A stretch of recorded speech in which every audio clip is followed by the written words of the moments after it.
You guys may not know, but the Mix and GameSpot have teamed up for over 5 years now during E3 to showcase some of the most interesting indie titles that have graced our screens, with interviews and trailers from developers from all over the world. This showcase is no exception. To the sentiment that Timur expressed, our goal is to really shed light on some gems hidden or otherwise that you may not have had the honor of checking out. So with that, let's get started with some up-and-coming game trailers and hop into our first interview with Zalaver Nelson, who will dive into his new game, El Paso Elsewhere. Let's hit it. Alright, I really hope they don't get triggered. Okay, good. Sell? Let's go to a blacksmith. You don't have the blacksmith? Really? Oh no! Oh yeah! No. The reason why he doesn't have the blacksmith is because we didn't finish that mission. Because everybody fucking sold and got in. Well, Jones killed everybody. That's the reason why. The reason why he doesn't have the blacksmith is because we exited out the mission. If we would have completed that mission, we would have done that. We're gonna go back for him. These fucking vipers. Alright, I forgot what you are. What the fuck? You bitch? You bitch? Oh my god, not you dodging. Not you fucking dodging. Oh my fucking god, your mother's a whore.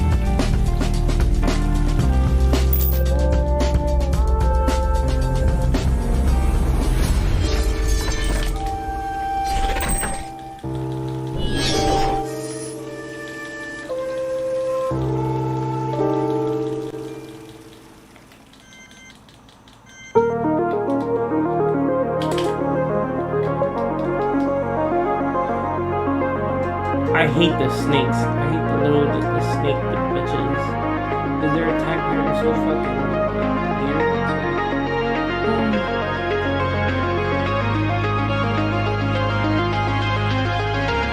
Hello cat, come on.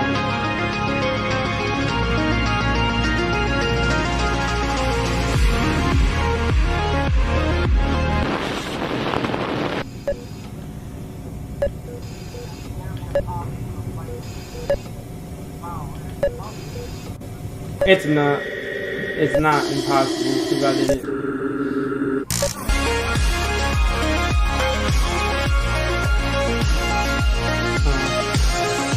Oh my fucking lord. Oh my.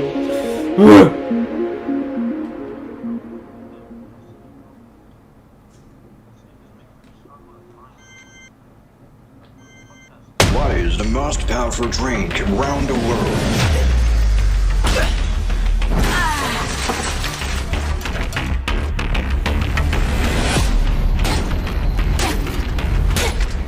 Fight with your fists.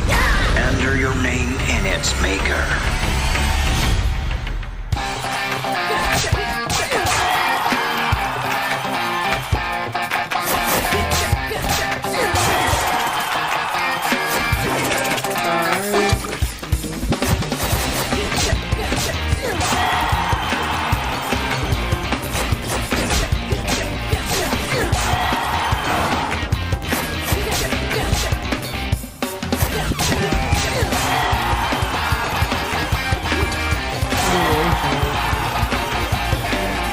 Oh my fucking lord.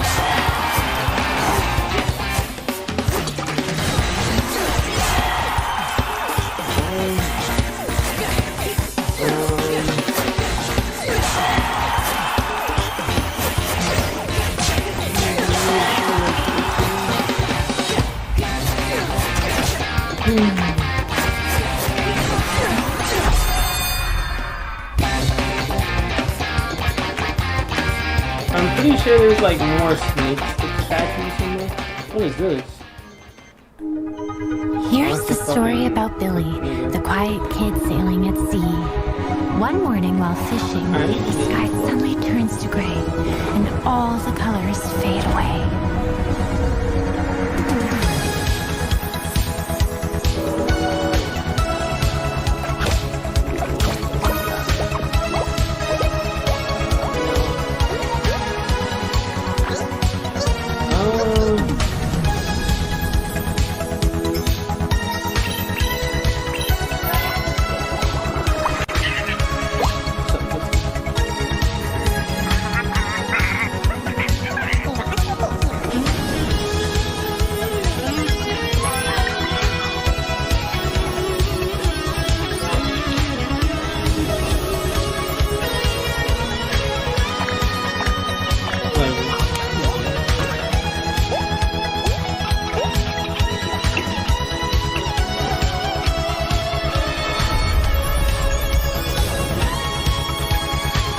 I think over here is the only road.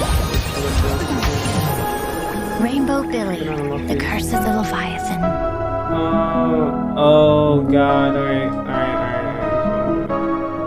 This is what I'm doing.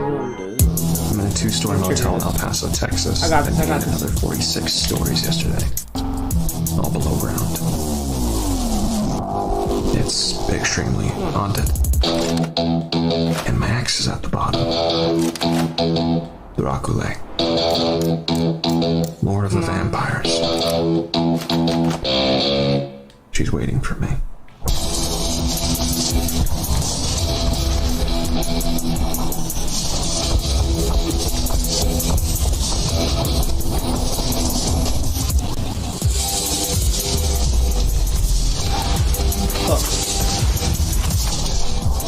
He's one hit.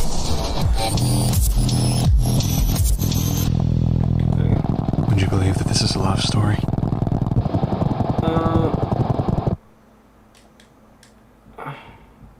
So I'm gonna do this.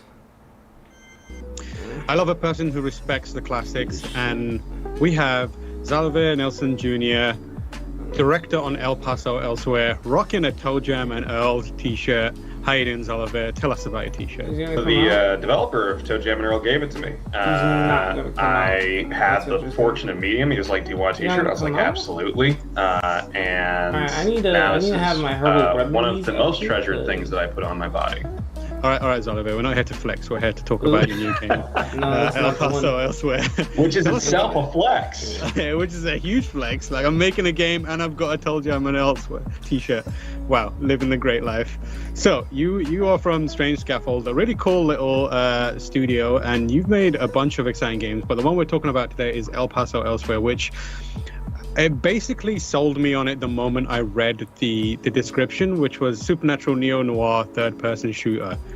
I was like, I know exactly what that means, but there might be some people out there who are like, what the hell does that even mean? So tell us, what does that mean? What is El Paso Elsewhere? It is a spiritual successor and evolution to classic shooters like Dead to Rights, Max Payne, and anything that goes bump in the dark, really. We're taking noir conventions and that genre and this very kinetic, physical way of interacting with the world in slow-mo and applying that to a nuanced story of monsters and love and of fighting your way through hell floor by bloody floor. Awesome. What other games are out there, whether it's AAA or indie, are you looking to beyond, the obvious inspirations like Max Payne as things that are inspirational to you when you're making this game? Unexpected influence is the Die Hard trilogy for PS1. I love that game. That's why we're set in a motel, and that's why you're fighting in this bloody, darkened void. Not to get too personal, but a huge piece of this project comes from the idea and the fact that you can be anything in black these days, or at least that's what you're told. You can be president, you can be an astronaut, you can be a game developer. The one thing you can't be is black and angry. That's terrifying. That will terrify supportive white people. Being black and angry. Being black and justifiably raging against a world that itself is destroying not just people who Not look that like you, missing entirely. not just your family, but also anything that doesn't fit into this very precise mold of how you are supposed to behave. So, long story short, we're making an original hip-hop soundtrack, including such lyrics as, "Terrorism is easy, be black in public," because there's nothing that more clearly expresses fighting through hell for by bloody floor than some good old-fashioned hip-hop. Oh yeah.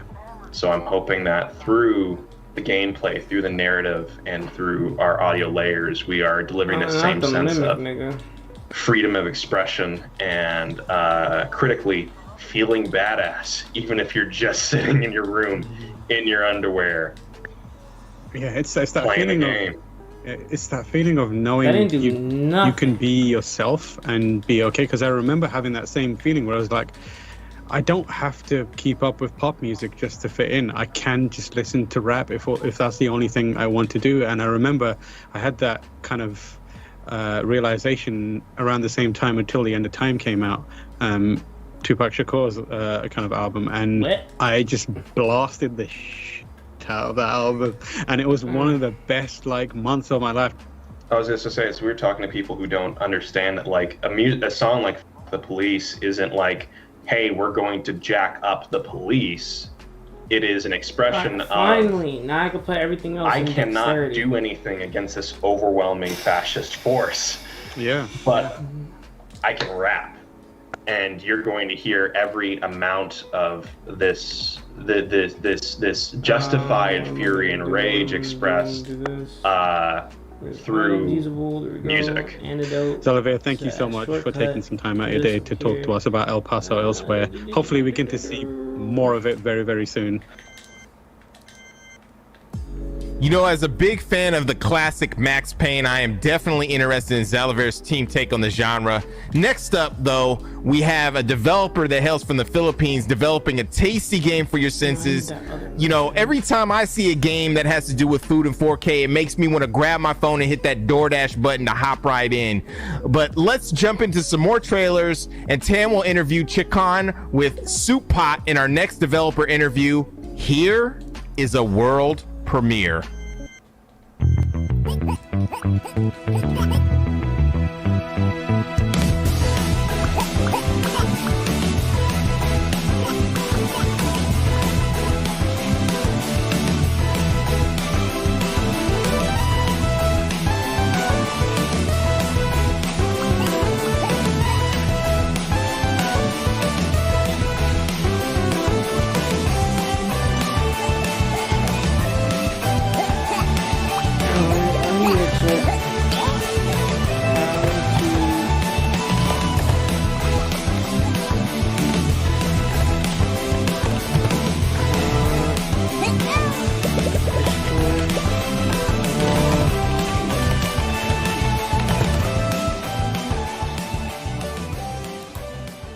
Because I'm pretty sure there's 4 In the past, I worked on Snake serious and statues. political games like Headliner about fake news and its effect on society. Following those topics has been very draining, both mentally and emotionally. I really needed a break, something that would be silly, colorful, and gameplay focused. Well, let's help this nigga, bro. Hi, help this nigga my out. name is Help Yak, the second and I would like mission. to tell you about our While I game. do this mission. What the? What's a better idea than a game where No, you play as a little I'm doing cloud this and mission. you're I told everybody's you that I dead? was gonna do the mission. Limiting our protagonist to being a cloud was an interesting design So challenge help- that actually help spurred a lot of Jones innovation. while Sure, I we do can this rely mission. on weather powers like rain, snow, or tornado. Yeah, I should- What about different rain modes? What if you could rain acid rain and corrode vehicles? What about raining oil and propagating fire? What about raining coffee into mugs of tired office workers? And then we realized, why limit ourselves to liquids? Why not rain bread that attracts pigeons or hens that can pet dogs? Why not rain swords and go on an epic adventure, solving quests and exploring dungeons? What if other games got invaded by the cloud? What if you were sneaking through a compound a la Metal Gear Solid? Or maybe Silent Hill, but you're the monster. Up then. Forcing ourselves to be a Okay. cloud give birth to many unusual, if hilarious ways of subverting player expectations. Always expect the unexpected. Rain in Your I Parade know is there's out a now. fucking thing up here.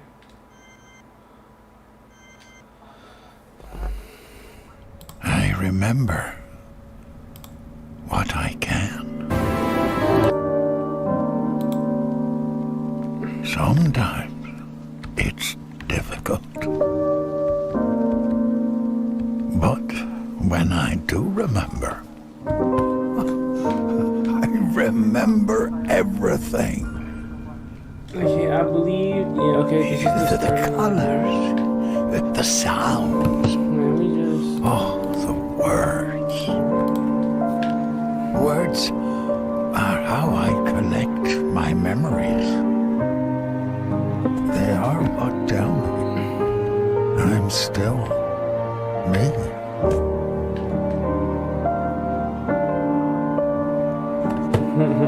Bro, you see? You see, Velez? Let me stop. I'm the trendsetter. Let me stop. Before. Alright, so boom, there's one way to go, then this way.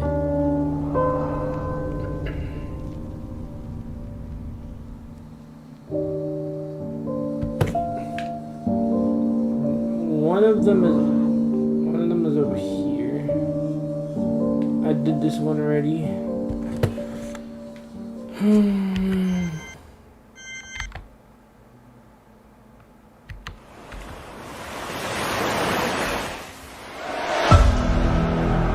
How many statues did you destroy for us? Do you remember? Hello? Oh. Take it dead. Take it dead. It also explain as to why he was having this struggle. Because the more statues you destroy in the mission, stronger the more food.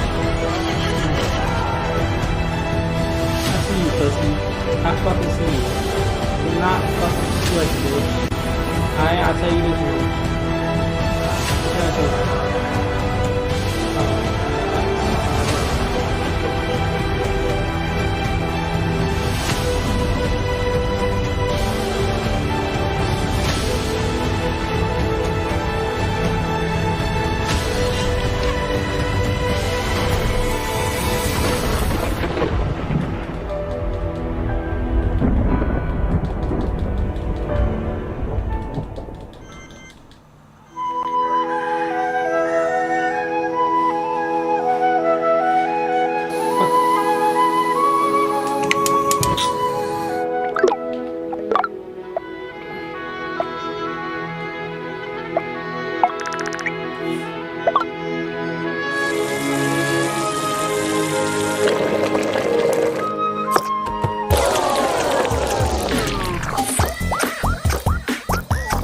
Did you hear me? How many sneak statues did you destroy for the boss? Yeah.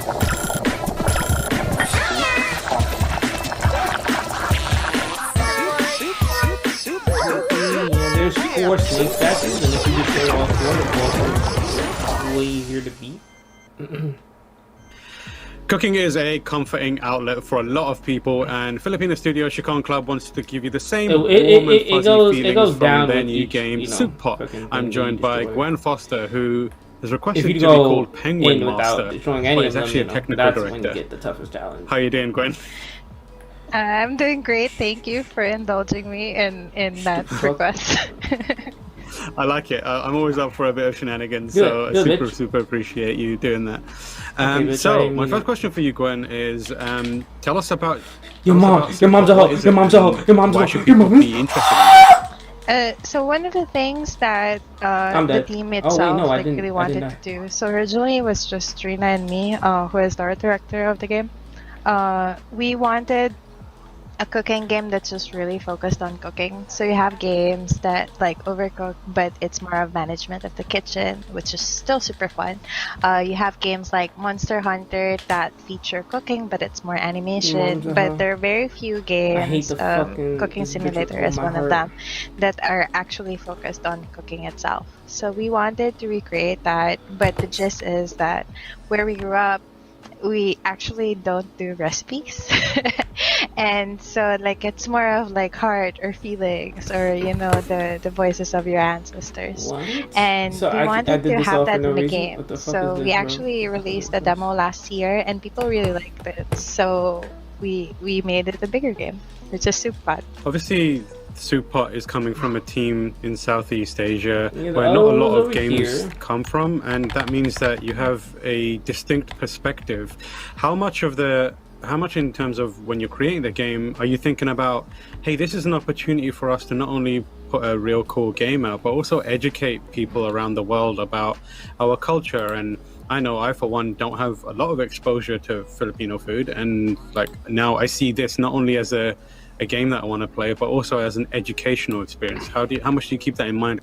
The thing is that, and this I'm might sound confused corny, right now. is that when you're making something, of course, start with what you know. He So said definitely, like we wanted to do a cooking game, but of course, like if we go ahead and do like Italian cooking, we're not gonna be qualified to do that. So that counts And as one. so Alright, two. it's a good coincidence in a way, because like we just generally want like more of our food to enjoy. And the thing is that with food, the more like we delve into it, and because like we have DLCs planned that would touch on different cultures, the more we realize that there's just so many similarities across the regions, that it's really about ingredients and then like how you do things. What do you think needs to be done, or what needs to happen for a region like Southeast Asia to become some kind of powerhouse in its own right, where people don't feel compelled to work for companies that are from other countries, but do what you do and put together a stronger presence in the region? What does the development community need to do, and what does the people outside of that, people who buy and play games, need to do to support that? I think one of the things that hopefully doesn't get me cancelled is that because we are from this part of region of the world, there is that like, oh, this game isn't worth this much money. And then developers also, fall to prey that like, because this is the notion of games like this, that we are of lesser quality, like even though we're just as talented, that they price their games too low. And then which like to a consumer also thinks that like, oh, this is too cheap, like maybe it's not worth my money. So that's one thing, like both from the consumer and players, developers perspective. Like in terms of business, you see so many innovative games come out, and like kinder and just more fun games coming from the West, that people in Southeast Asia or any other region that doesn't have the similar access, they do also have those ideas, but they're not exposed to funding opportunities. They're not exposed to the right people. And Twitter does help, but at the same time, you just, you have to have a strong heart and a thick skin to like get to a point where you feel like you deserve it. That hey, that's basically what happened to us, is that hey, there are no games that don't have recipes.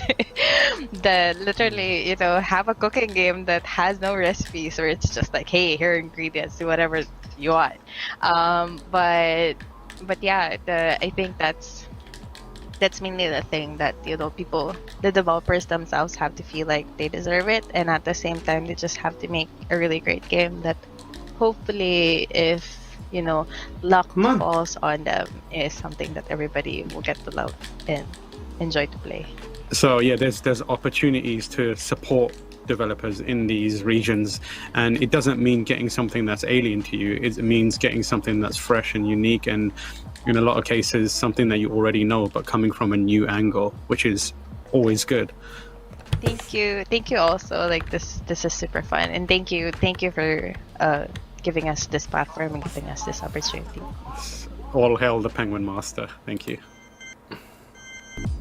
Now I'm extremely hungry for some hot pot, some pho, some ramen, some chicken noodle soup. I don't even know. We have another set of sweet game trailers and reveals for you to sink your teeth into. And then we'll be talking to the dev team behind the classic RPG-inspired artistic fever dream, She Dreams Elsewhere, from Davion Gooden and Studio Severe. Check out the trailers, and we will be right back.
Welcome to Lahaina, a wonder of endless beauty and nature. Let your troubles melt away on this tropical paradise. Relax your mind and soul on one of our breathtaking beaches, or stimulate your adventurous side with exciting activities found all over the island. The Aloha spirit will leave its mark on you and keep you coming again and again. Get ready for an unforgettable experience that is sure to bring you peace, serenity, and plenty of magical memories. Lahaina, the destination of a lifetime.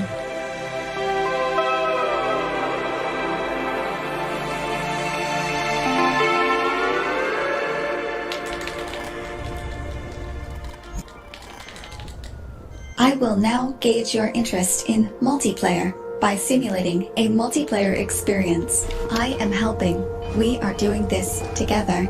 We are friends. I'm this we people bond by doing activity. I'm Gwen Frey, and this is Labrat. Good. You have unlocked a new puzzle. Begin the next puzzle. Good work. Here is your achievement. You are a tester.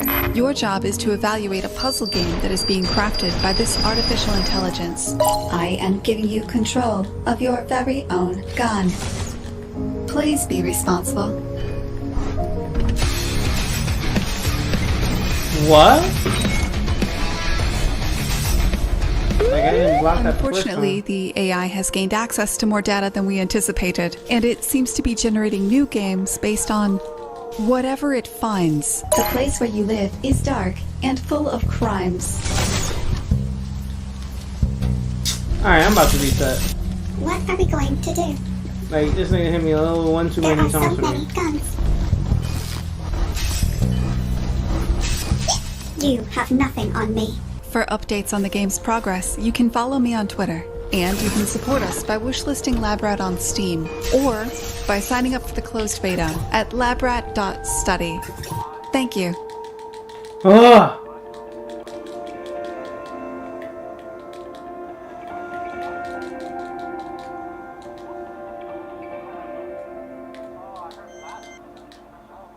Welcome to Palm Mall. We're proud to welcome you to your home away from home.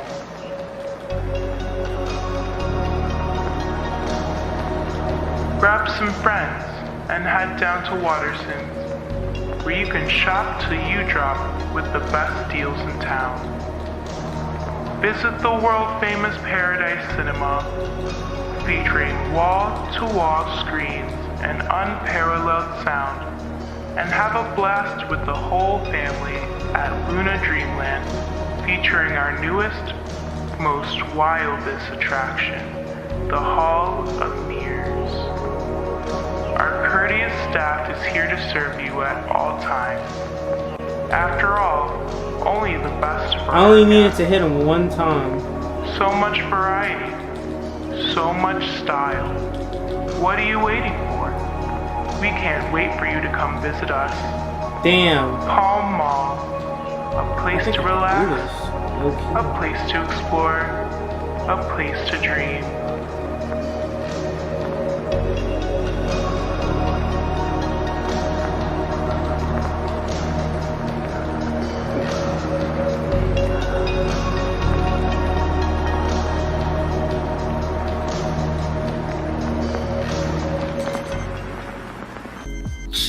Indie games are incredibly powerful because they often tackle themes, topics, and issues that are deeply human, but often sidelined by a lot of the major big. I always mess up with the counter, man. Elsewhere is one of those indie I just need a time. being made if by I get one that counter time down, I'll be able to do this. Like Davion Gooden, designer, director, writer, and pretty much everything else. Davion, thank you for joining. How you doing? Thanks for having me. You know, the world's still kind of on fire, but other than that, you know, I'm vibing. How are you, man? You know what? We will get to the world on fire bit because there's an interesting part of your development that I kind of want to check out. But first, like, tell us about She Dreams This is my first attempt, what so is I mean, it, and what do you want to explore with it? Yeah, for sure. So yeah, She Dreams Elsewhere. It's a surreal adventure RPG about dreams, nightmares, and I pretty much all got types down of self-identity fun stuff. You're playing as a woman named Dahlia, and you're in a coma. You got to figure out like how you got in a coma, find a way to wake up, confront your inner nightmares, and just have like this horrible trippy experience the entire way. So yeah, overall, it's a game about how it's like okay to not be okay, and like just reach out to other people, like because you never know what they're going through. And all that other fun existential stuff like that. One of my first questions with this game was seeing it was all you doing this alone, and also seeing that it's something that hits on like really personal themes. And we've seen a fair few like one-person development teams like that handles heavy subject matter. Like Undertale's an easy one to grab, but what's that process like making a game on your own, but also, for want of a better phrase, putting your pains into that game or your kind of like learnings into that game? What's that like, and what are the challenges day to day that people might not know because they just see a game that looks cool and it's like, oh, one-person development team. What is the true human cost of a one-person development team? It's a blessing and a curse because on one hand, like I can do this. Wait. able to do exactly what I wanted to do with this game. And I'm like a weird guy with like a lot of like weird ideas. So let's just kind of like do that like unfiltered and just like do me. Where normally in like a bigger development team, it'd be like, it'd have to might like, be able pass, to do this like, first try. X amount of approval, let's get past the marketing department, all this stuff. So having that freedom has been super liberating. It's a little lonely sometimes. But move. It is fun. I need to keep moving. There's very few things I'd rather want to be doing right now. So I'm very thankful for it, but also I'm very, very tired. I need this nigga to come. So you a little mentioned bit closer earlier that you enjoy having the kind of autonomy to make the thing your own, but the support is really kind of tricky thing.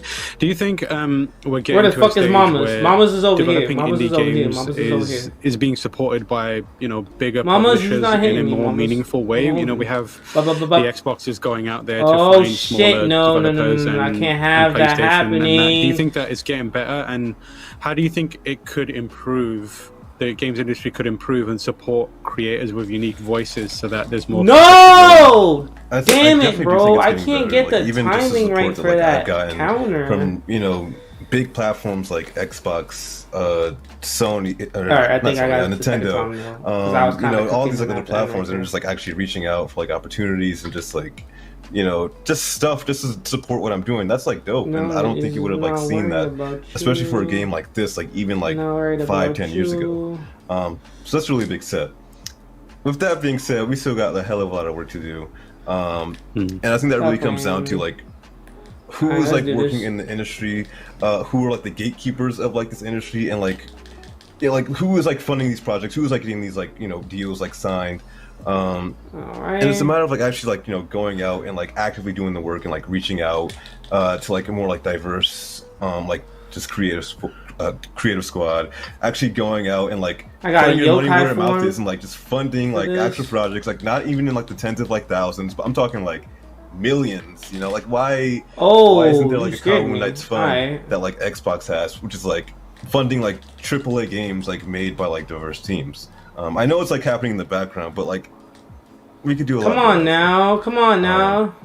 And it's crazy. Stop doing the even, same shit, Chief. Who are like, they might have like a few more people than me, but like, you know, we're still kind of doing the same thing. We're like the same age, like same experience level. Like they're still having like trouble like getting money. So it's like, what is happening? I got distracted a little bit.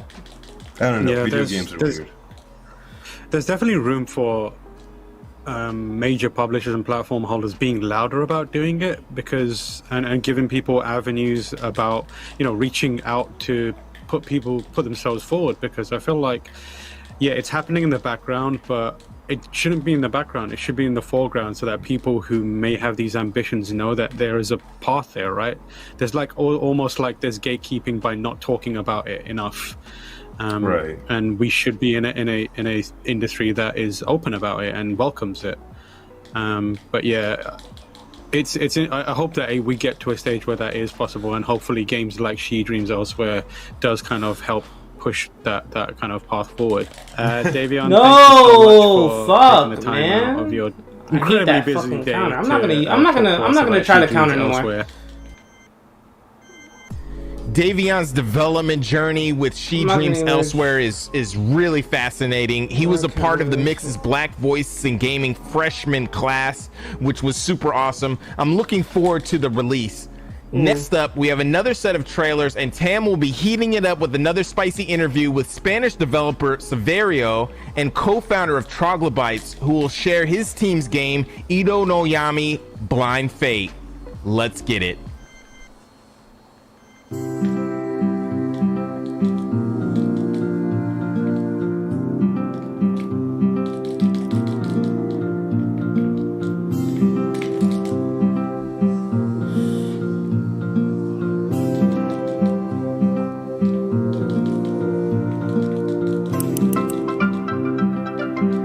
Oh, fucking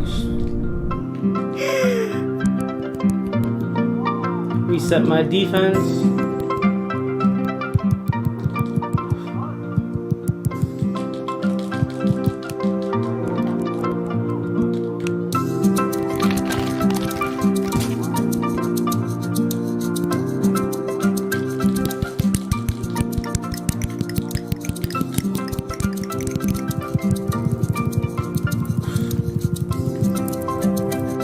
Damn it.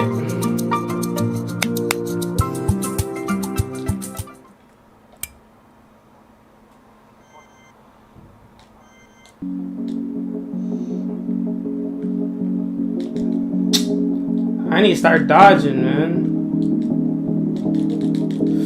Oh my god, I'm doing bad. I don't know why.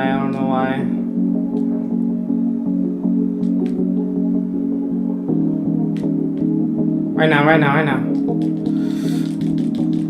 Oh my god. There we go.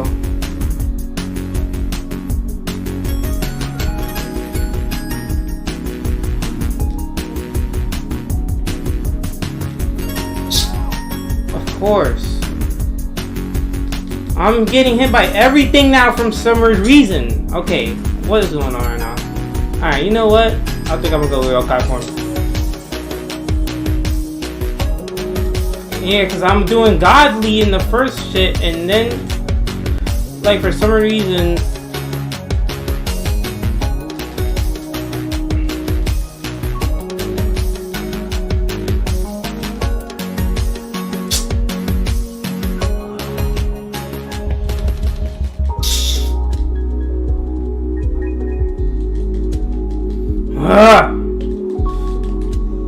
why am I fucking up so badly right now?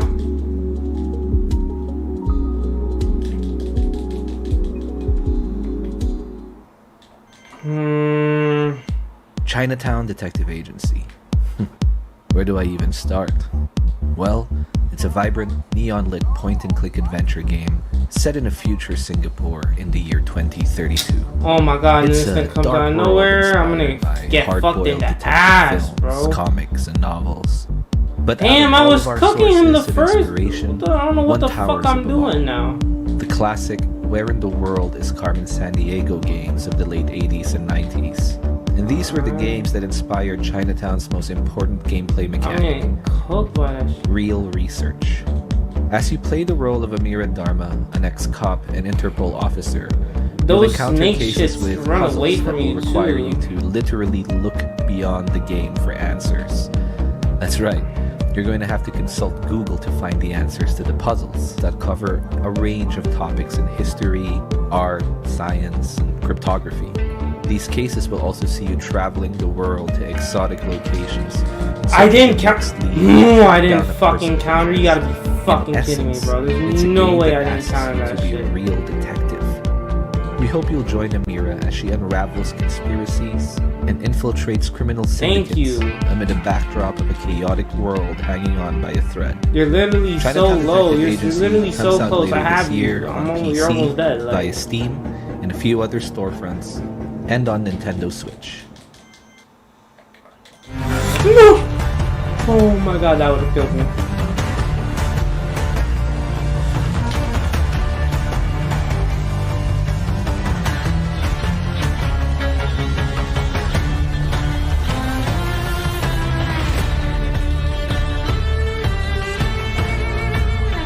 Oh god. I have to survive this. If I survive this, I think I win.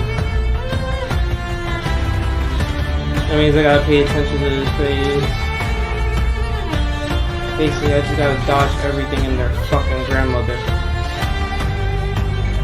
This one has full health and the other one doesn't.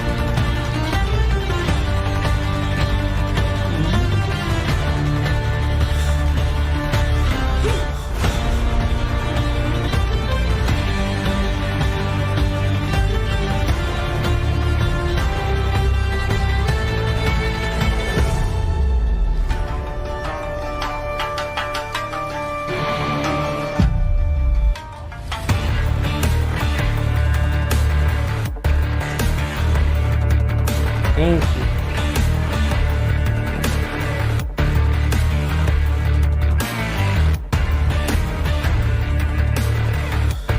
Alright, what you got? Oh my. Alright, no. No! Oh my god.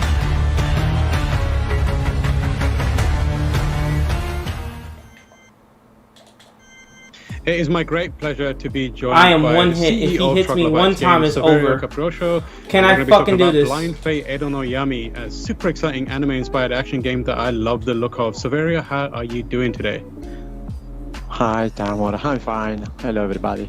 How are you? Doing good. Thank you so much. So, Edo no Yami, tell us a little bit about it. Blind Fate I'm so Edo no scared. Yami, I should say the full name. Tell us a little bit about it. Where did the idea for it come from? It looks super cool.